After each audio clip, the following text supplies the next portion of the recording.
I think people need to get loud and not worry that these larger forces are going to come toppling down on them. And I know it's very different in the UK.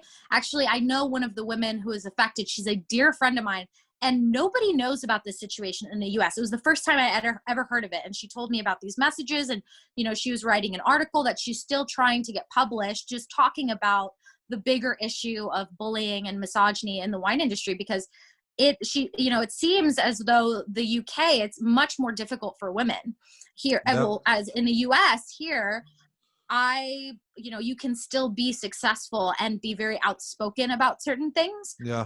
especially because of this catalyst of the New York Times.